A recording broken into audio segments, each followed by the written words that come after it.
जी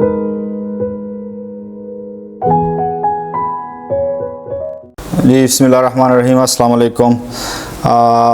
जिस तरह हमने आपको बताया था कि हम इंशाल्लाह आपको एक्टिव पैसिव स्टार्ट करेंगे यूट्यूब चैनल पर। हम ऑलरेडी टेंसेस कंप्लीट कर चुके हैं, 12 टेंसेस यूट्यूब पे, आप वहां पर चेक कर सकते हैं। तो हम डायरेक्ट जाके अब एक्टिव पैसिव स्टार्ट करेंगे और आपको बताएंगे सिंपल सी डेफिनेशन है एक्टिव पैसिव की, और सिंपल हम आपको डिफ़ाइन करेंगे। फिर उसके बाद आज हम आपको बताएंगे कि हमने सिंपल प्रेजेंट टेंस में एक्टिव और पैसिव को किस तरह यूज़ करना है।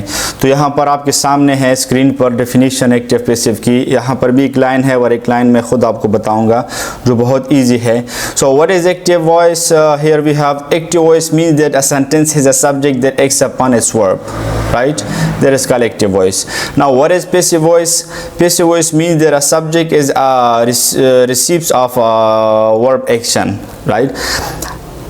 See, this is also fine, this definition, but if simply we say that active voice means that when subject does something is called active voice, right?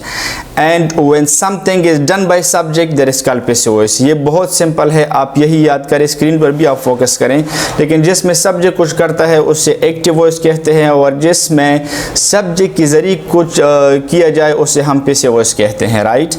This is a very simple definition of active voice and passive voice. You can see on the screen, but as well as you can remember that active voice means that when subject does something is called active voice, and when something is done by subject that is called passive voice. Okay, now here we will go that how we will use active and passive and simple present tense according to positive sentences, right?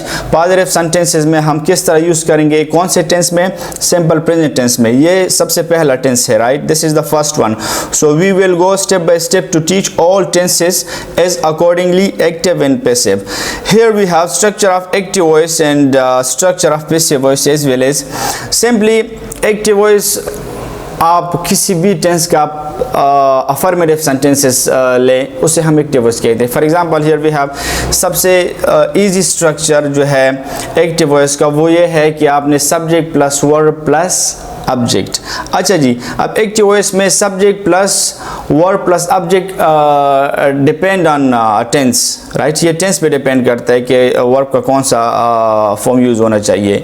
लेकिन active voice के लिए structure जो है वो simply structure ये है कि subject plus verb plus object. This is for active voice, right? Now here we have structure of passive voice, right?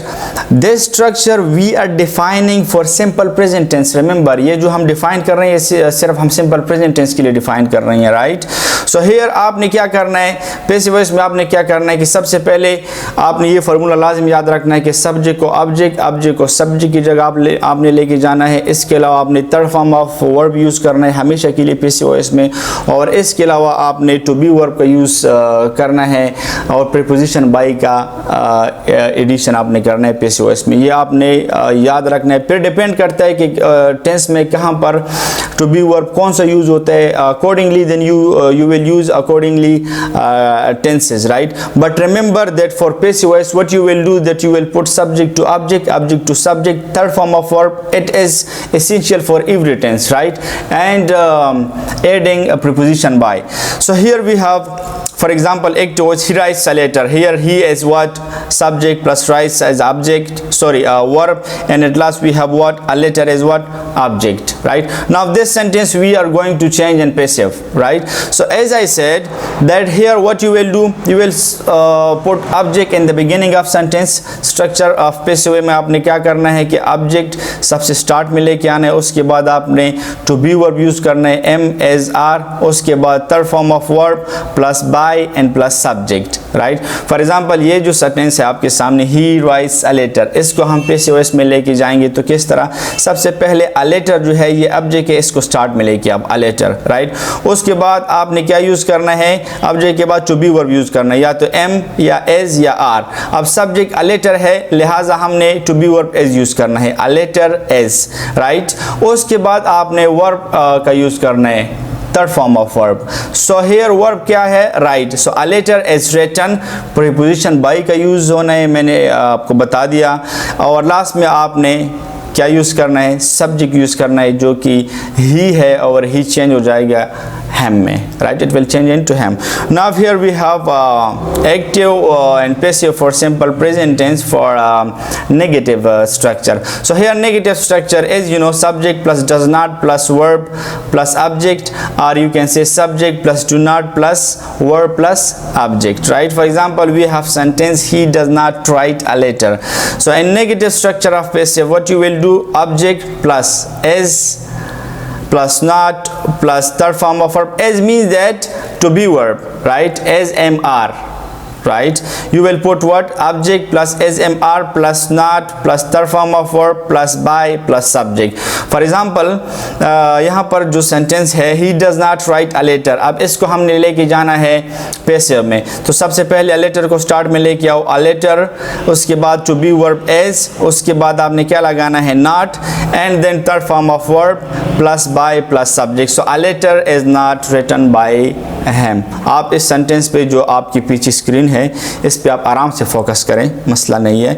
हमने आपको थोड़ा स्पीड में इसलिए पढ़ाना है क्योंकि लेक्चर का टाइम कम होता है, तो आप इसको आराम से पढ़ सकते हैं, आराम से आप इसको चेक कर लें कि ऑब्जेक्ट को सब्जेक्ट, सब्जेक्ट को object, third form of verb plus to be verb plus not, उसमें हम डज नॉट यूज़ करेंगे एक्टिव में नेगेटिव के लिए, लेकिन यहाँ पर पैसिव में हम या तो एज नॉट या एम नॉट या are not to be verb use करेंगे। अच्छा जी, last one here we have for interrogative sentences, question sentences, कि हमने एक्टिव से पैसिव में अगर लेके जाना है एक सवालिया जुमला तो किस तरह लेके जाएंगे, कौन से टेंस में। रिमेंबर, ये हम सिंपल प्रेजेंट टेंस आपको पढ़ा रहे हैं। तो सबसे पहले इंट्रोगेटिव अगर सिंपल प्रेजेंट टेंस में हम ले तो स्टार्ट में या तो हमने डज लेके आना है या डू लेके आना है, राइट? उसके बाद सब्जेक्ट है, उसके बाद वर्ब है, उसके बाद object in third form of and question mark. For example here we have sentence, हमने यहाँ पर डू नहीं मेंशन किया हुआ, as I said that we do not have sufficient time, so we are explaining verbally, right? तो आप कोशिश करें जो हम verbally explain कर रहे हैं उस पर फोकस करें और साथ साथ आप स्क्रीन पर भी फोकस करें, right?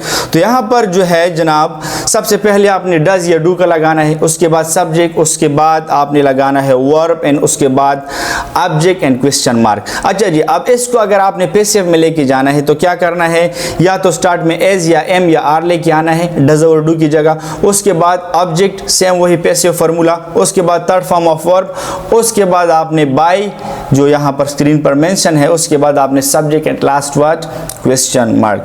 For example, does he write a letter, ये एक जुमला है सिंपल प्रेजेंट टेंस में, right? Does he write a letter, इसको आपने पैसिव में लेके जाना है, तो डज और डू की जगह तो मैंने आपको बता दिया एज या एम या are to be verb use करना है। तो डज है, डज के बाद चूंकि सब्जेक्ट हमारे पास अ लेटर है इसलिए हम यहाँ पर as a letter written by him.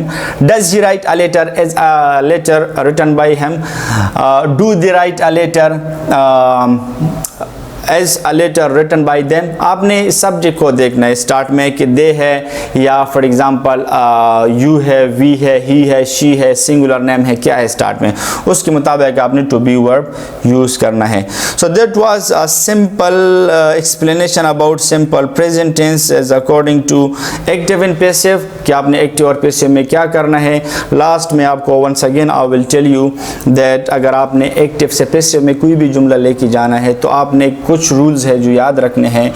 Subject को ऑब्जेक्ट की जगह, ऑब्जेक्ट को सब्जेक्ट की जगह, थर्ड फॉर्म ऑफ वर्ब आपने यूज़ करना है, और इसके अलावा टेंसेस के मुताबिक टू बी वर्ब यूज़ होते हैं। फॉर एग्जांपल, हम ये नहीं कह सकते कि सिर्फ टू बी वर्ब हम एज एम आर यूज़ करेंगे, इसके अलावा हमारे पास वाज वर है वो भी यूज़ करते हैं, विल बी यूज़ करते हैं, मुख्तलिफ टू बी वर्ब हम यूज़ करेंगे, राइट?